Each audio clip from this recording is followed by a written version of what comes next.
So today I welcome J Steps, a new band initiative designed to nurture the talent of musicians who identify as female or non-binary, with its main aim being to balance the historic lack of representation of women in jazz. I'm really excited to have them on the In Conversation With podcast ahead of their gig in association with us, actually, on the 6th of October, where they'll be celebrating the jazz giant Dexter Gordon alongside Lily Dior, the singer, and my quartet. The group are based at Saffron Centre for Young Musicians, and they have performed at the EFG London Jazz Festival, Jazz Café Posc, and Saffron Hall Foyer, soon to add to their list the Swinging Cat. Hello, J Steps. Hi. Hi. Yay. So J Steps is more than 5 members, but these 5 have very, very kindly volunteered their time to come on and chat to me. I'm very excited because I don't usually get to chat with them. I usually just get to be the person at the front directing them, and we don't get to chat too much. So I have with me Katie, Annie, Tabby, Sunny, and Megan. And I thought it'd be nice for them to just introduce themselves and say a little about who they are. So Katie, you're up first. Go for it. I'm Katie. I'm the pianist.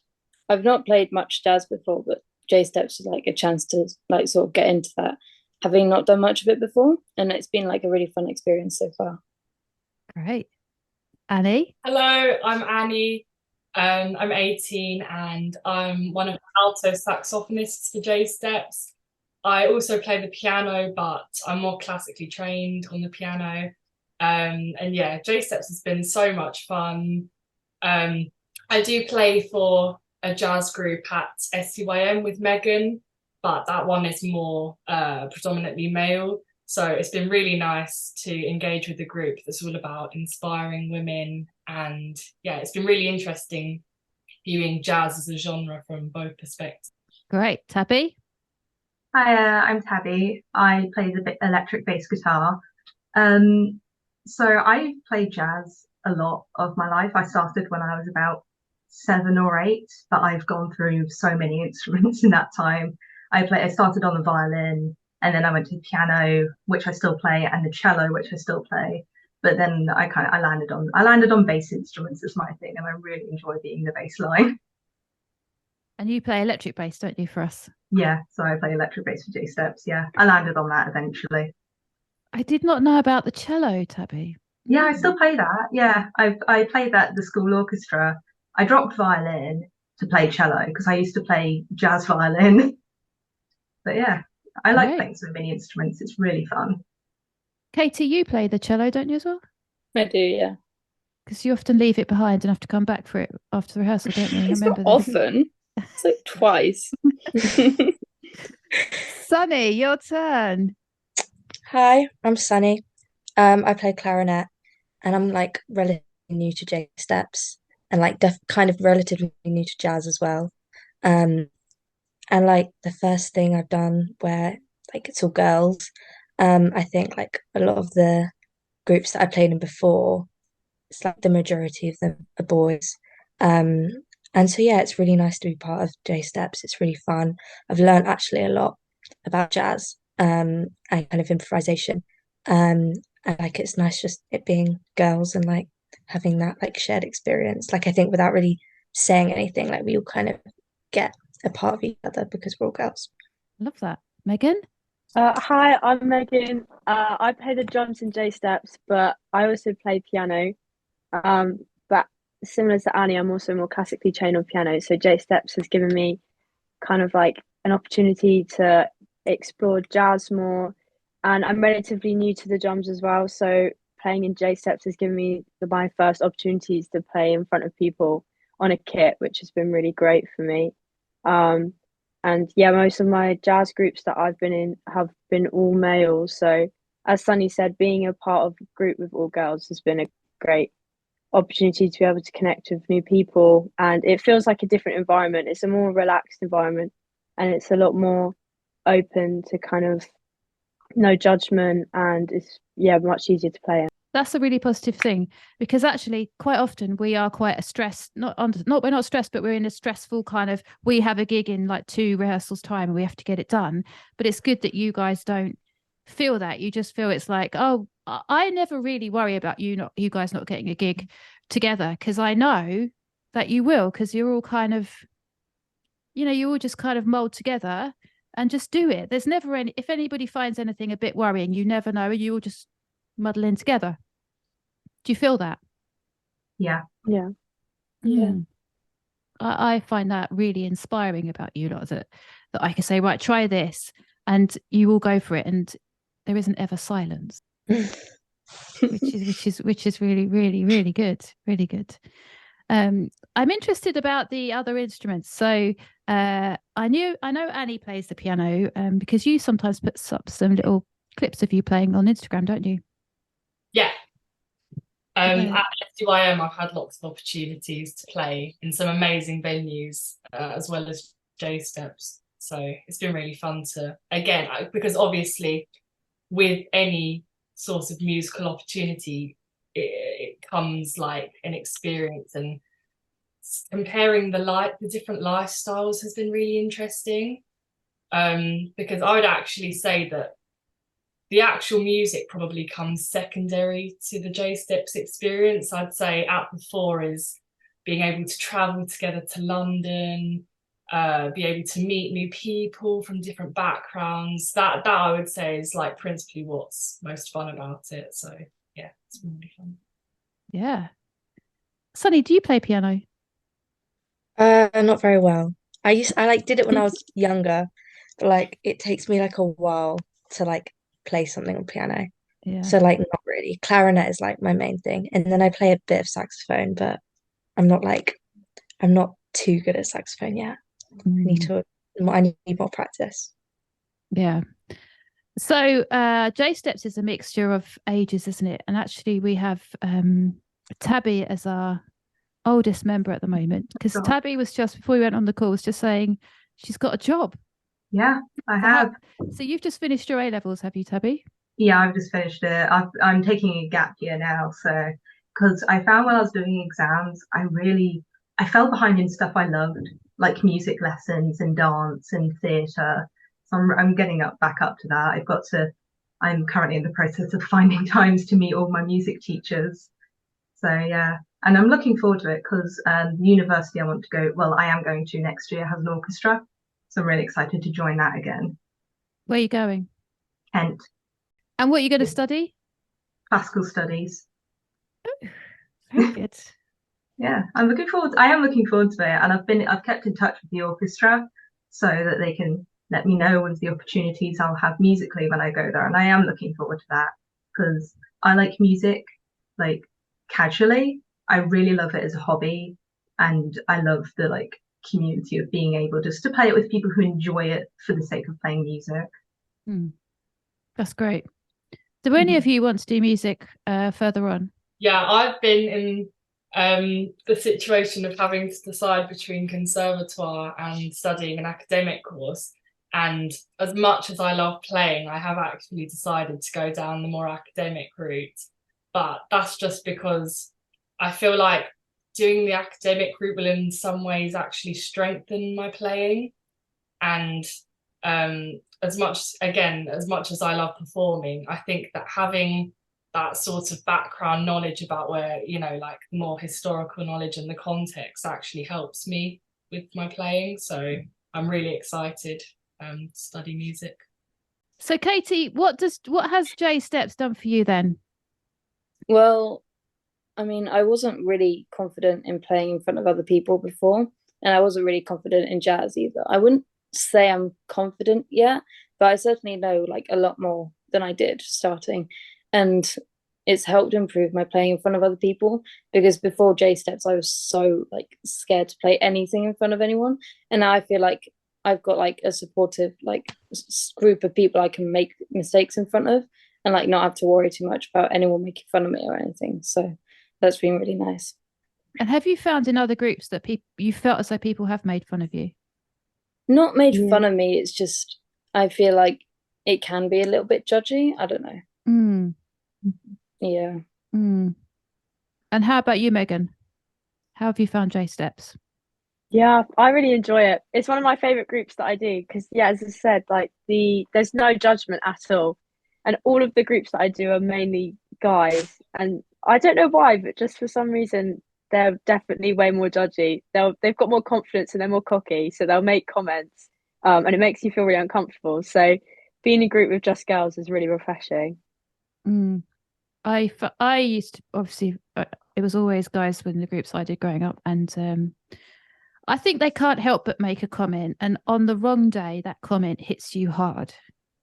Mm-hmm. And on another day you could probably just like think whatever, but you know, they always say on the day where everything goes to your heart and you're like, oh, just feels a bit rubbish. So yeah. Tabby, how about you? I mean, yeah, so obviously, like I said, I started playing jazz quite young. But yeah, I was usually either one or two girls in a group, and they were usually much older than me. So I'm not used to having people the same age as me. So so the people who I used to go to Essex Junior Jazz. Mm. So who was it? Martin Hathaway. He was my first teacher. I loved him. He was brilliant, and he really started my passion for jazz. And he really convinced me on my violin. I definitely had far too much confidence and skill back then. I used to stand up and do solos where I should not have done solos. But yeah, and then it got taken over, or my section got taken over by Paul Moylan. And that's when I started discovering the different instruments.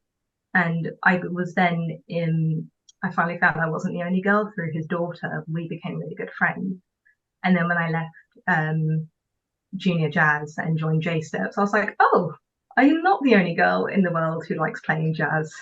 It was really refreshing to see, and also not be the youngest by about 20 years. That's always nice. We have Miriam, she was 8 or 9, wasn't she, when we started? I think so. She was our youngest member. Do you know Martin Hathaway used to teach me? Oh, really? Yeah, at Junior Guildhall, and he used to teach me MA, musical awareness, and he used to play tricks on us. So he used to come in and there'd be a whiteboard, you know, like a flippy whiteboard, and he would draw black lines on it with the marker, and he'd drawn 6 lines. Then he'd draw a treble clef, like, and then he'd draw a note. He'd say, "What note is this?" And we'd all be like fighting over what note it was. He went, "Well, 6 lines, you can't tell." Yeah, no, that does sound like him. Yeah. Yeah. And Sunny, so you're quite new to J Steps, but what does it mean to you?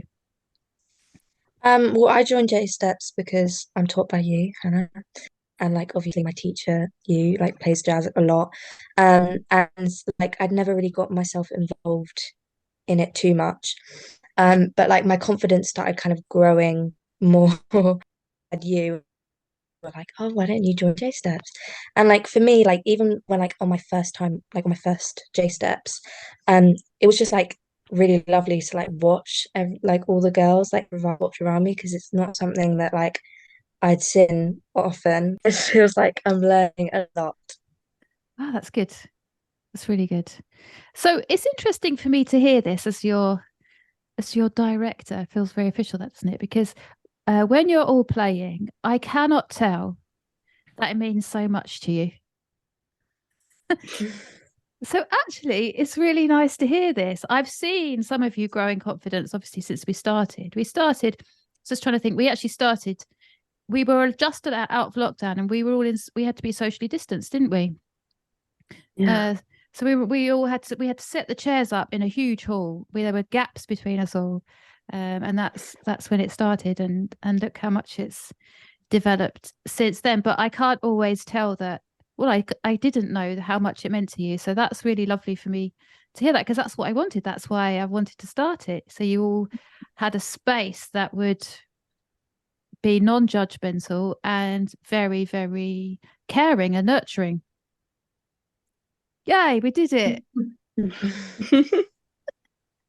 This is great. So I was going to say, what does music and playing an instrument mean to you? So we'll go to Katie first. Well, it gives me something to talk about because, like, if I don't know, like, I can just bring it up in conversation if I'm getting to know someone. And I like having opportunities to show off my playing because I kind of like being in the center of attention just a little bit sometimes.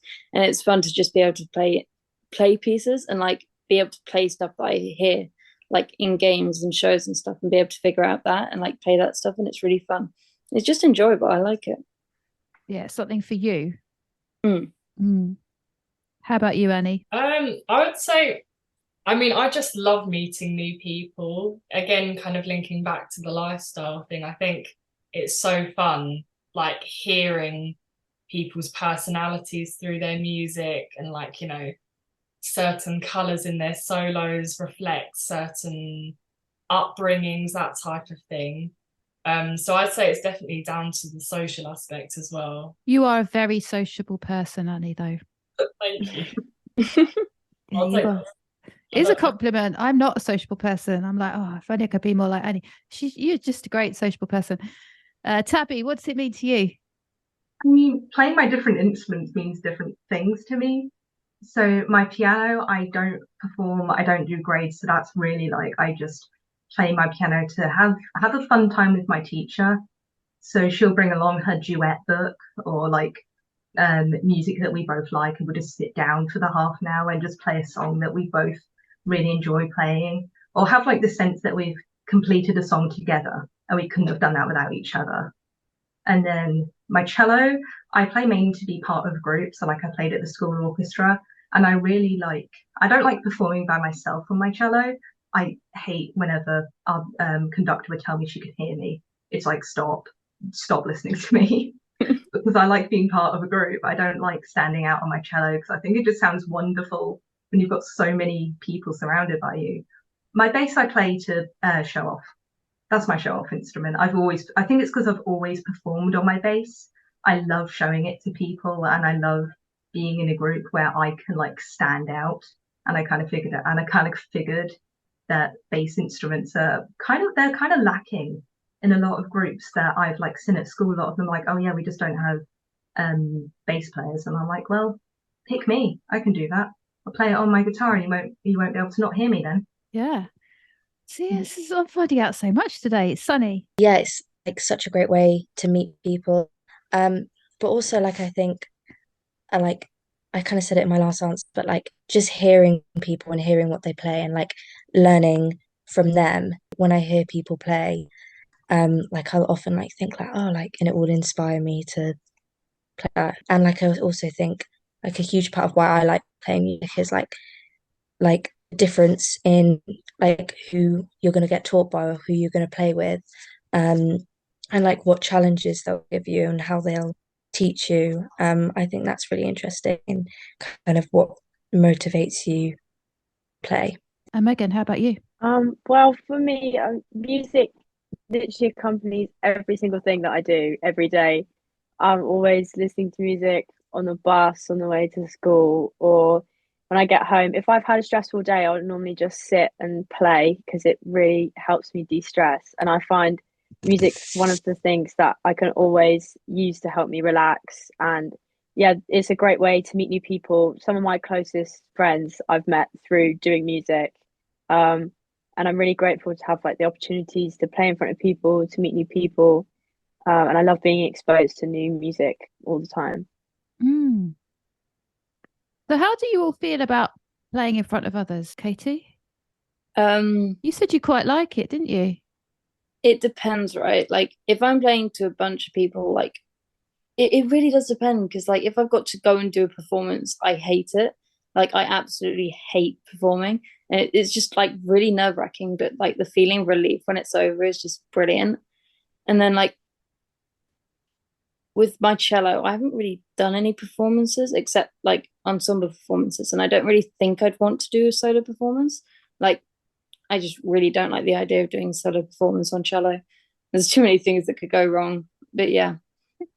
I think there's a lot of things that could go wrong in theory with us, but because there's a magic in J Steps that basically it doesn't often go totally wrong, and we usually can save each other. Yeah, we trust each other.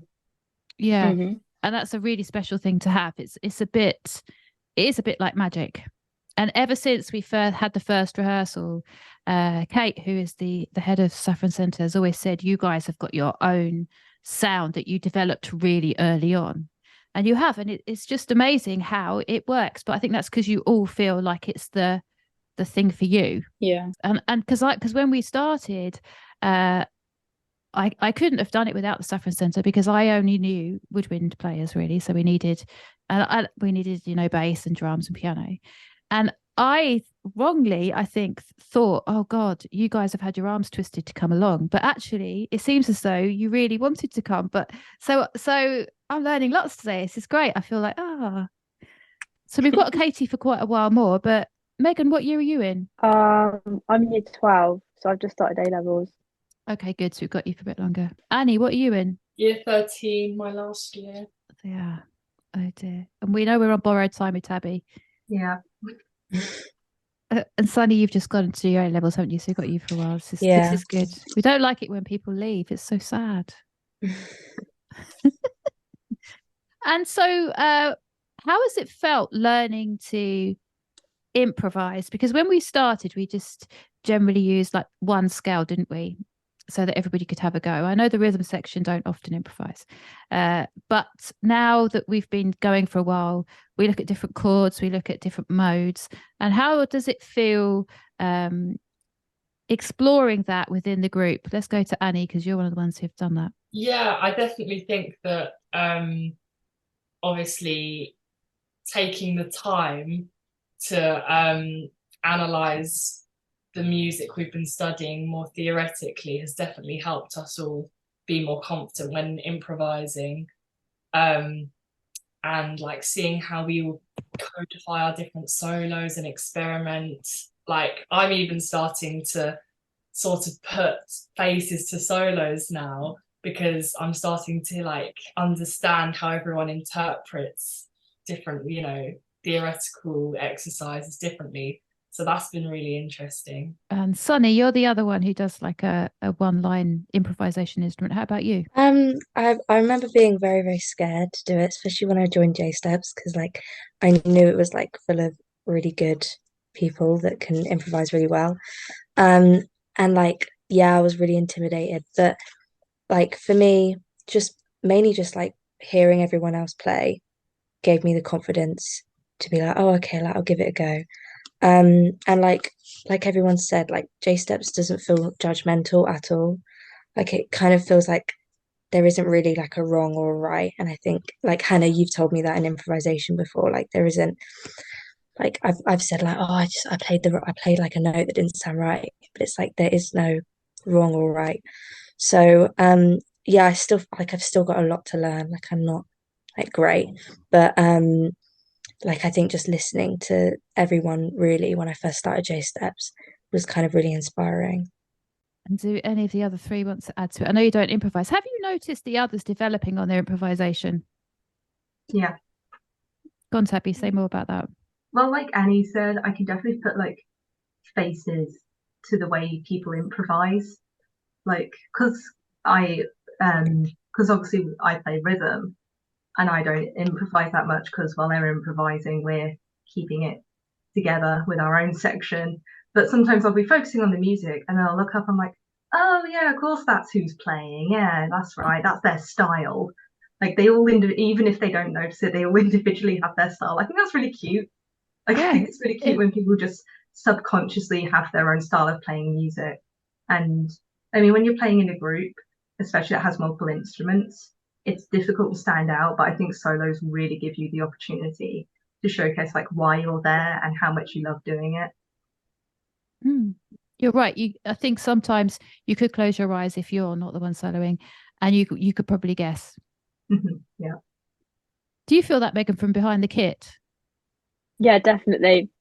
Like sometimes when you're just like playing the same thing over and over again, you just start listening to what's going on around you instead of focusing on what you're doing. And I can definitely hear different people soloing and I can tell who it is. And like over time, I've been able to tell like people gaining confidence, like people play louder or they play with more style and that you can hear them experimenting with new things. And that's really interesting to hear over time. Casey, have you noticed it? Yeah, a bit. I mean, I don't really have much to add to what the others have said, but yeah, I can definitely like tell to a degree who's playing. It's really cool. So I'm going to ask you what, obviously, because this podcast is for women in jazz media, and we've touched a little bit already on how you feel playing in other groups, but how has it been being a female musician so far in your lives? Annie? I mean, for me personally, I haven't actually found it a problem, like being in environments where it is predominantly all men. But I don't think it's necessarily just the imbalance that's the problem, but I think it's more so it's nice that, you know, groups like us are now creating spaces that show women that it's it's not just like a momentary hobby. It's more like it can go long term and you can dedicate your whole life to the craft. I think that's what's been really nice. And if I'm speaking really honestly, I think it's really cool when you see women in like all men sort of jazz environments, you know, sort of putting them in their place, because historically they just happen. And I always think it's really cool when you see, you know, a lady get up, and she's often sometimes better than the men in the band, just speaking truthfully. And I think it's really refreshing. So I think that sort of empowering element to it is really quite fun to see. Tabby? Well, so I think there's quite a big divide in my life with being a woman who plays music, because I found a lot of the time I've always been taught by men, apart from you. I've always had male teachers, but they've always uplifted me. Whereas boys who are at my level or my age have always tried to be like, oh, you wouldn't know about this. Like one time a boy told me I wouldn't know who the Rolling Stones are because they're so underground. And I was like, sure, okay. Or I have been definitely mansplained how to play my own instrument. And I'm like, I'll remember the F sharps. It's okay. I was playing them the whole time. Don't worry. It feels a lot like that scene. Like playing music for me in a group of men feels a lot like that scene in the Barbie movie where he says, let me play the guitar at you. I just feel like they play it at me. They don't show me, they just play it at me. And that's what they want to do. But yeah, that's maybe been like secondary school boys. I've been in a lot of bands with boys my own age. And so when it's teachers, they're fine. They want to uplift you because they love younger people learning music. But I do find when it is people your own age, it's a bit like, okay, sorry for turning up today. What was that term you just used? Mansplaining. Yeah. When it's like when a man doesn't believe a woman knows what she's talking about, so he'll explain it in like a really like, I don't know, like infantilizing way. And it's like, I know how to play my instrument. You don't have to tell me my cello's a string instrument. It's fine. I know. Yeah. And I know how to hold it as well for a bonus. Yeah. Okay. Yeah, don't worry. I know what an F is. I know what an F sharp is. I know they sound different. Don't worry, I can do it. I don't know that term mansplaining, but I'm going to add it to my Hannah dictionary because it's a really good one. You never heard it? No, Katie, I haven't heard it. Oh gosh. Oh. Yeah, I know. I'm a dinosaur. That's what it is. I still use the word cool. I mean, oh my God. Although I was playing with Tony Kofi at the weekend and he went, oh man, you've been shredding that tune. I was like, oh no, that word, I hate that word. And he's now telling me I'm shredding. And he was obviously it's a compliment, but I just find it a really odd un-Hannah word. So yeah. Sunny, how have you found it? Kind of like similar to what like Tabby was saying about kind of playing with boys. And like I had a male teacher. And like I think there definitely is like a correlation with like girls playing music and like their confidence. Like I have definitely had boys like mansplain stuff to me. And I don't know, it feels I think we like I agree when I say like I think it feels really nice to just play with girls. And certainly like in other groups that I've done, and like in lessons that I've previously had, there just like isn't like a connect like it doesn't feel like there's like much of a connection there. And I do feel like a bit underestimated sometimes by boys. Especially in like I love playing in ensembles so much, but like I don't like it when someone like underestimates what I can play. And like I also think like for me, like at the beginning when I started playing, I didn't really have the confidence to say, oh, actually, like I can play this quite well and I can do this, and I've learned how to do that. Um, but now I think playing with like more women, and having like a woman as a teacher, I've kind of figured out how to just be like, oh yeah, say that now. So yeah, that's how I feel. I was a bit waffly, sorry, but yeah. I love the waffle. And I said that earlier, didn't I? I never worry that you guys won't get it. You will always get it. I always have that confidence in you. Megan, how about you? I've actually found it quite hard, I think, because my first instrument that I started playing on was the trumpet, and Mm. that's a very kind of not like male dominated instrument, but you do not see many girls playing the trumpet. And I was very almost embarrassed to tell people that I played it, and I got a lot of guys look down on me and tell me that I was like rubbish, and I ended up giving it up. And at points like that, I almost gave up music altogether, but I'm really grateful that I didn't, and I didn't let like other guys get to me, and I just picked up a different instrument instead. But in a way, it's kind of sad because I should have really carried on with the trumpet and not been told that I couldn't play it because I wasn't a man or something. But maybe I'll pick it up again later on in life. Yeah, I was going to say you are exceptionally clever, Megan. You'd easily pick it up again. You'll come back. Yeah, Mm, yeah, hopefully. yeah. We used to have, was it tuba we used to have in the group? Oh, that would be amazing. Yeah, didn't we have Claire on playing the tuba? Yeah. You also played the trombone. Yeah. Yeah, that was amazing. Really good. So hopefully you're all looking forward to the gig on the 6th of October at the Swinging Cat, Haverhill Arts Centre. So we're celebrating the music of Dexter Gordon. And we also have Lily Dior, who's coming up to sing as well.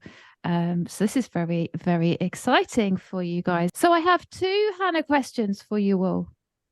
And we'll give Katie some time to think about it. I reckon Annie might be able to answer first. We'll go to Annie.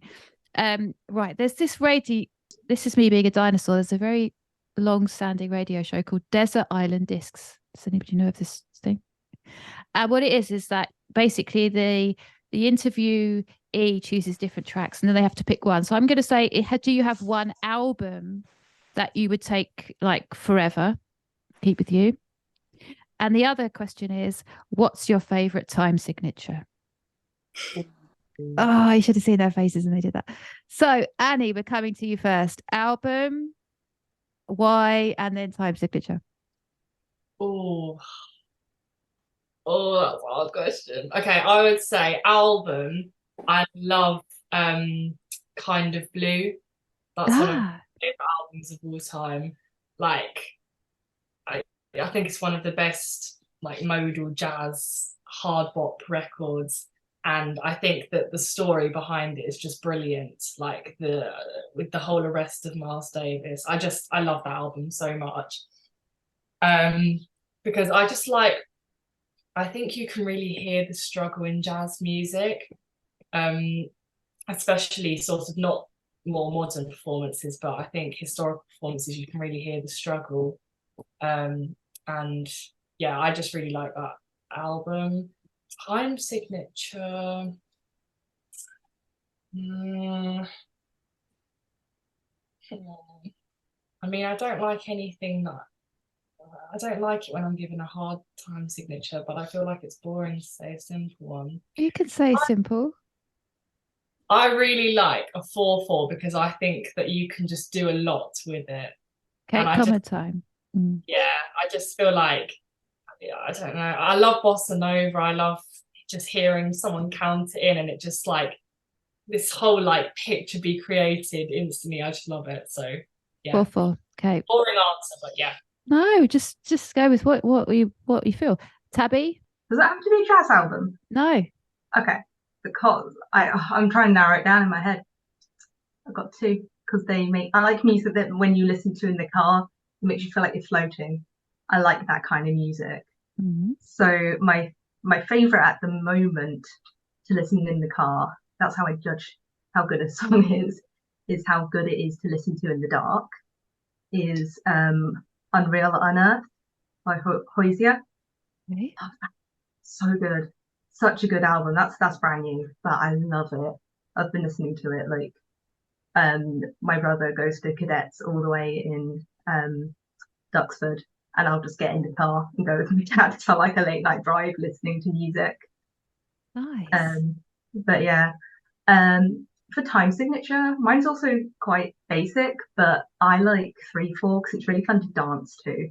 Because I do a lot of dance, I do a lot of tap, and it's so fun to tap. It's a really fun time signature.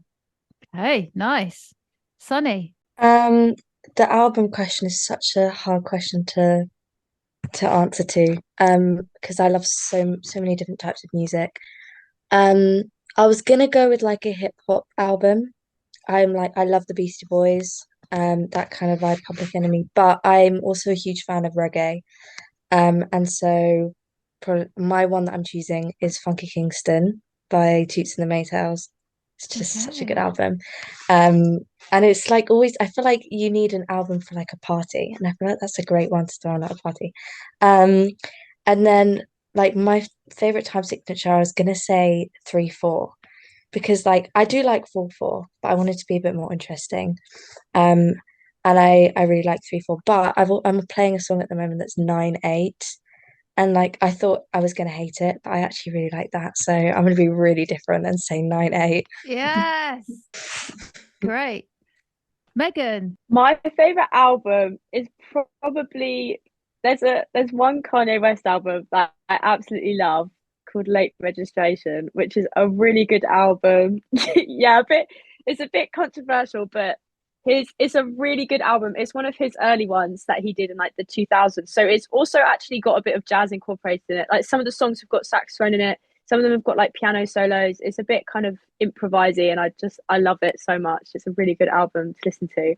And my favorite time signature is definitely 6/8, 100%, because it's like it's got the same feel of 3/4, but it's more kind of like I love a triplet, or like, and it's a bit more upbeat, and you can make it, if it's faster, you can make it really fun. I'm a 3/4/6/8. So yeah, good, nice.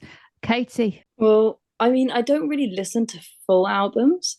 So I have one playlist and I stick to listening to it. I can't remember half the songs on the playlist. I just remember that I like it. But there's two albums that I do like. They're quite different. There's Preacher's Daughter by Ethel Cain, which has got like a story behind it. I can't remember the exact details, but it's really interesting. That one's really good. And then Infestus in Man, which is by Ghost, and that's like I think it's rock or metal. I'm not sure, but it's really good.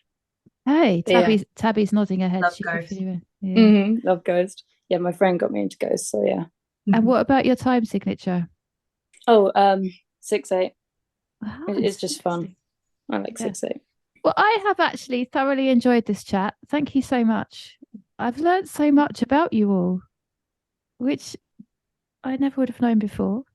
And you've all been amazing to have on. And thank you so much for taking your turns. We're not all talking over each other because 6 of us is quite that's the most I've ever had.